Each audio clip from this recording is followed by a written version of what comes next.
Are you recording? Are you flaking? This kind of water groovy thing. Action. On today's episode of Building Stuff with Murph and Mike, Murph steps down a wall. Only freaking puddle. Mike pulls on a rope, and there's nobody left to film, and no one to film.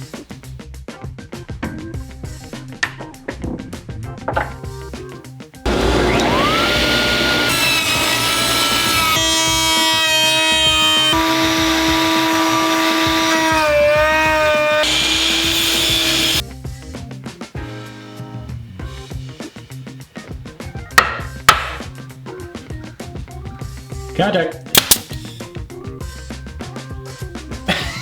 Hey guys, welcome to the shop. We're about to start fastening all of our gear to the inside of our doors for our trad gear placement trainer. So it's all laid out. We're gonna put some of these hooks in.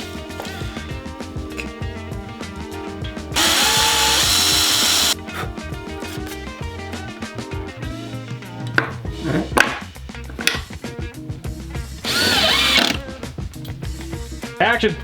Want to know why there's no footage of us hanging this piece on the wall? It's because it's very heavy, and it's just Mike and I. No one to film. And no one to film. What? This is a terrible angle for filming.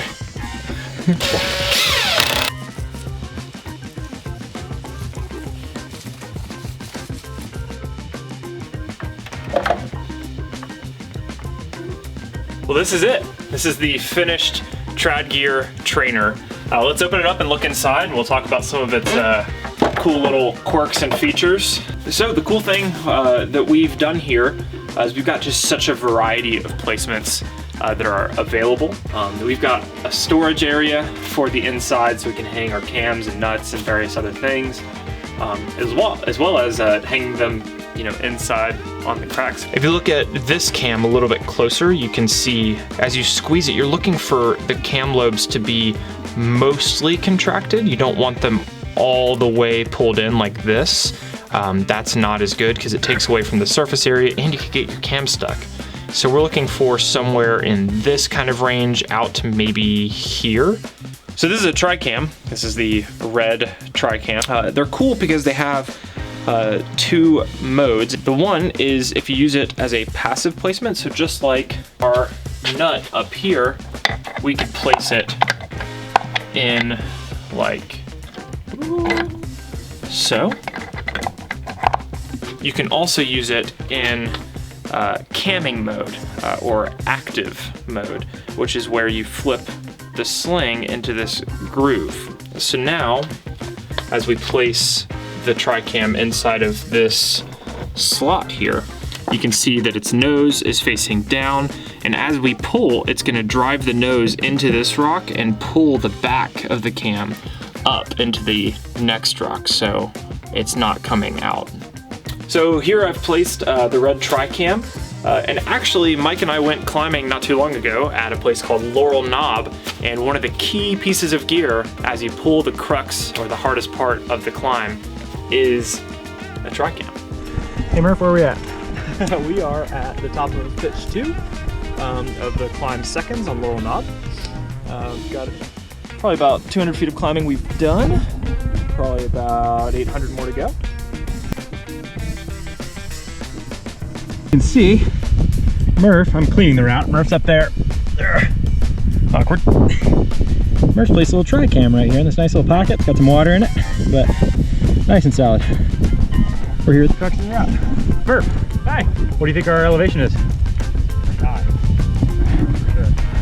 So you placed some tri-cams on that last one. I did. Particularly this one in a nice little pocket. I talked about it a little bit. Why'd you use a tri-cam there? Because, a couple of reasons. One, it's very narrow. So where traditional cams, if you look at a similar size, would probably be difference in width. So even though this one can contract and expand, and I'd rather have this one, this guy is much thinner, so it can fit inside of that little pocket. It's a little more versatile and cheaper.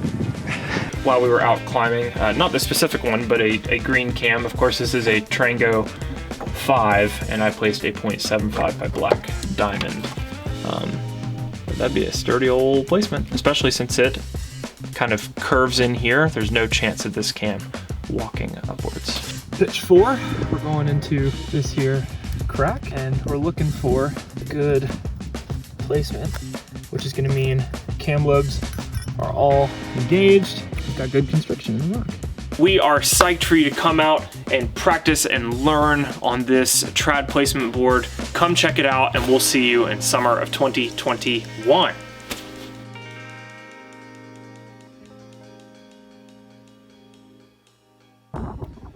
Snap.